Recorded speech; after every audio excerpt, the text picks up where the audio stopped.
I grew up in a small town where everyone knew everyone. Maple Street was a quiet suburban road lined with identical houses, except for one, the old Peterson house. It had been abandoned for as long as I could remember.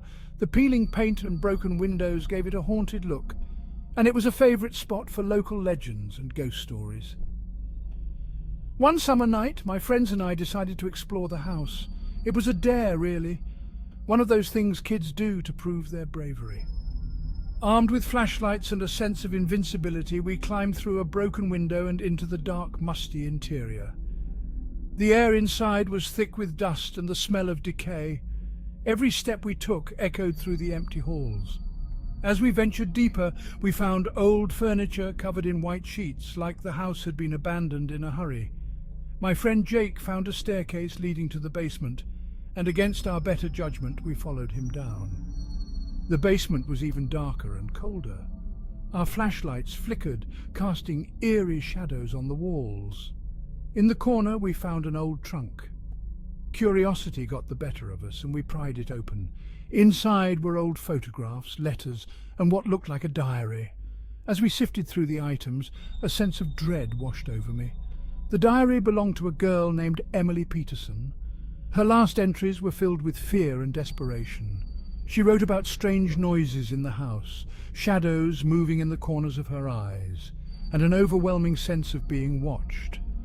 The final entry was dated the night before the family disappeared, and it simply read, "It's here."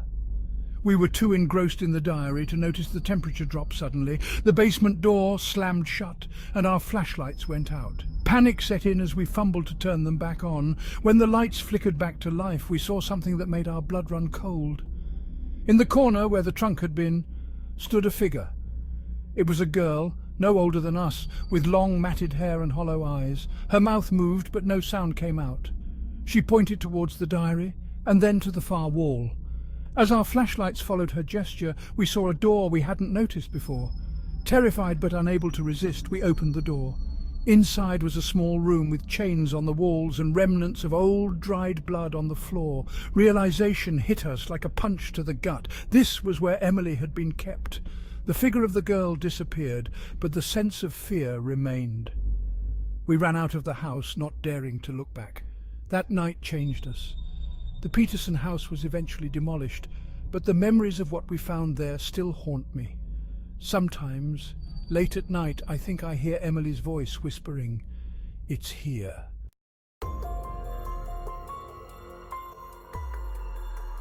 It started with a small, antique mirror I found at a garage sale. The seller was eager to get rid of it, practically giving it away. It had an ornate gold frame and the glass was slightly warped, giving reflections a distorted look. I thought it would be a nice addition to my apartment, adding a touch of vintage charm. For the first few days, everything was normal. I hung the mirror in my bedroom, opposite my bed. But then, strange things began to happen. I would catch glimpses of movement in the mirror when I knew I was alone. At first I dismissed it as my imagination, but the occurrences became more frequent. One night I woke up to a faint whispering sound. Groggy and disoriented, I looked towards the mirror. In the dim light, I saw a figure standing just behind my reflection. It was a man, tall and thin, with hollow eyes and a twisted smile. I spun around, but there was no one there. When I looked back at the mirror, the figure was gone. I tried to convince myself it was a trick of the light, but the sightings continued. The man in the mirror would appear more frequently, always just behind me, watching. The whispers grew louder, though I could never make out what he was saying. Sleep became impossible. I was too afraid to close my eyes. Desperation led me to research the mirror's history. I discovered it once belonged to a man named Victor LaSalle, a notorious occultist in the early 1900s. LaSalle was rumored to have conducted dark rituals and communed with malevolent spirits. His death was shrouded in mystery, and the mirror was one of the few items recovered from his home. Convinced the mirror was cursed, I decided to get rid of it. I threw it in the dumpster behind my building, hoping that would be the end of it. But that night the whispering returned, louder and more insistent. I could feel eyes on me, even with the mirror gone. The next morning, I found the mirror back in my apartment, hanging on the wall as if it had never left. Panic set in. I tried everything, smashing it, burning it, even seeking help from a local priest. Nothing worked. The mirror always returned, and the man in the reflection became more aggressive. One night, the whispering reached a fever pitch. The man in the mirror pounded against the glass, his twisted smile stretching impossibly wide. I couldn't take it anymore. In a fit of desperation, I shattered the mirror into pieces, hoping that would finally end the nightmare. But the fragments reflected dozens of hollow-eyed men, all smiling that same twisted smile. The whispering grew louder, surrounding me, filling my mind. I fled the apartment, leaving everything behind. Even now, in a new city, in a new home, I can't escape him. Every reflective surface, windows, puddles, even the surface of my phone, shows glimpses of those hollow eyes and that twisted smile. The whispering never stops. I fear I've unleashed something that can't be contained.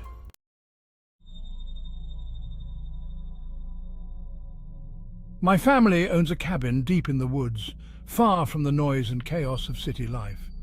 It was our sanctuary, a place to disconnect and enjoy nature. I spent many summers there, hiking, fishing, and exploring the dense forests surrounding the cabin. One summer, I decided to spend a week at the cabin alone. I looked forward to the solitude and the chance to unwind. The first few days were blissful, filled with long hikes and peaceful evenings by the fire. But then, things took a dark turn. It started with the feeling of being watched. At first, I thought it was just my imagination. I'd hear rustling in the bushes or see movement out of the corner of my eye, but whenever I looked, there was nothing there. I brushed it off as animals or the wind. One night, as I sat by the fire pit outside, I heard a soft humming. It was melodic and almost hypnotic, coming from the woods. Curious, I grabbed my flashlight and followed the sound. The humming grew louder, leading me deeper into the forest. After about 10 minutes, I stumbled upon a clearing I had never seen before. In the center of the clearing stood a tall, thin figure with its back to me. It was humming that eerie tune. I called out, but it didn't respond. Instead, it slowly turned to face me. The figure had no face, just smooth, featureless skin where its eyes, nose, and mouth should be. Paralyzed with fear, I watched as it raised a hand and pointed directly at me. I ran back to the cabin as fast as I could, my heart pounding in my chest. I locked the doors and windows, hoping that would be enough to keep whatever that thing was out. The humming continued, now coming from all around the cabin, echoing through the trees. The next morning, I found strange symbols carved into the trees surrounding the cabin. They were intricate and disturbing, like something out of an ancient ritual. I knew I had to leave, but my car wouldn't start. It was as if something wanted me to stay.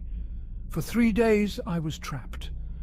The humming never stopped, and the feeling of being watched grew more intense.